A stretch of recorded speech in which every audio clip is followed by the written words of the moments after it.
കുറച്ച് നേന്ത്രപ്പഴം എടുത്ത് വെച്ചിട്ടുണ്ട്, 2-3 ഇത് വെച്ചിട്ട് നമ്മളൊരു കറി ഉണ്ടാക്കിയെടുത്താലോ. തേങ്ങാപ്പാൽ വെച്ചിട്ട് ഉണ്ടാക്കിയാൽ മതിട്ടാ, നല്ല ടേസ്റ്റ് ഉണ്ടാവും. വേണ്ട ഇങ്ങനെ പഴുത്താൽ മതി പഴം. നമുക്ക് പീസാക്കി എടുക്കാം.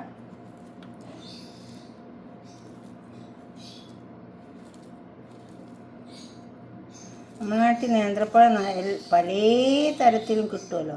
അപ്പോൾ നമുക്ക് അതേപോലെ ഉണ്ടാക്കിയെടുത്താൽ പല വിധത്തിൽ ഉണ്ടാക്കിയെടുക്കാൻ പറ്റുമല്ലോ നേന്ത്രപ്പഴം കൊണ്ട്. നേന്ത്രപ്പഴം നല്ലോണം കിട്ടുമല്ലോ നമ്മുടെ നാട്ടിൽ. അപ്പോൾ നമുക്ക് എന്ത് വേണമെങ്കിലും ഉണ്ടാക്കിയെടുക്കാമല്ലോ. ഉന്നക്കായ ഉണ്ടാക്കാം, കായട ഉണ്ടാക്കാം, എല്ലാം ഉണ്ടാക്കാം. അപ്പോൾ നമുക്കിത് വെച്ചിട്ടൊരു കറി ഉണ്ടാക്കിയെടുക്കാം. തേങ്ങാപ്പാൽ ഒഴിച്ചിട്ട് നല്ല ടേസ്റ്റ് ഉണ്ടാവും കേട്ടോ.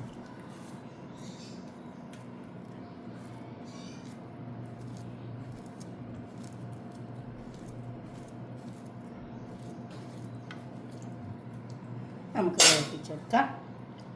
പാത്രം അടുപ്പത്ത് വെച്ചിട്ടുണ്ട്, നല്ല ഓയിൽ ഒഴിച്ചിട്ടുണ്ട്, ചൂടായി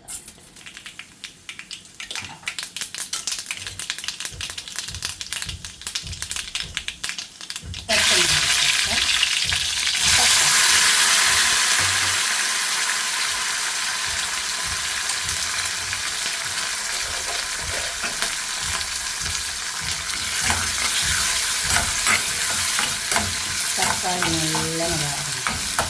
തക്കാളി പച്ചമുളക് വാടണം. കുറച്ച് വെളുത്തുള്ളി, 2-3 വെളുത്തുള്ളി.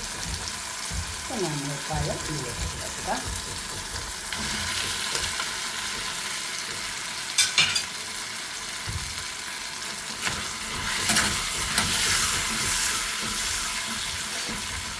പഴം വറുക്കുക.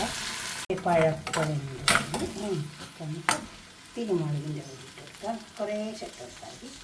മഞ്ഞളുടെ പൊടി കുറച്ചിട്ടെടുക്കാം.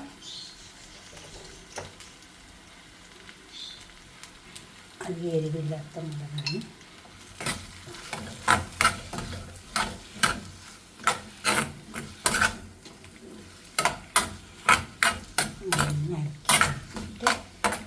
നല്ല ചൂടുണ്ട്. അപ്പം ഇളക്കി നല്ലോണം ഇളക്കി ചേർത്തെടുക്കുക.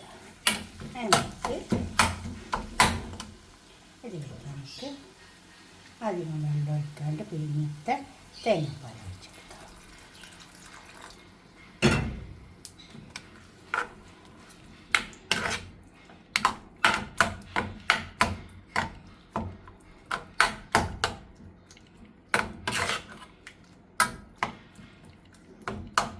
ഉപ്പൊക്കെ നോക്കാം.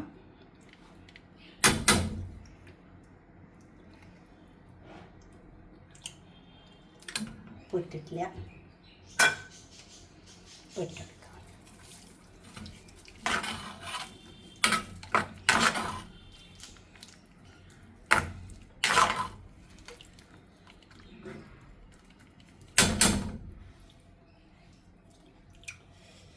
നല്ല ടേസ്റ്റ് ഉണ്ട്. കുറച്ചുകൂടെ തേങ്ങാപ്പാൽ അങ്ങോട്ട് ഒഴിച്ചെടുക്കാം. ഇത് കുറച്ച് നേരം ഒന്ന് കത്തിച്ചെടുത്താൽ മതി. നമ്മൾ കുറച്ച് ചുവന്നുള്ളി വേണമെങ്കിൽ മുപ്പിച്ചിട്ട് കൊടുക്കാം. അപ്പോൾ നമ്മൾ പഴം കറി വെച്ചത് ഇവിടെ കൊടുന്ന് വെച്ചിട്ടുണ്ട്. നല്ല ടേസ്റ്റ് ഉണ്ട്. ഇത് പൂരിക്കും ചപ്പാത്തിക്കും ചോറിനും ഒക്കെ പറ്റും കേട്ടോ.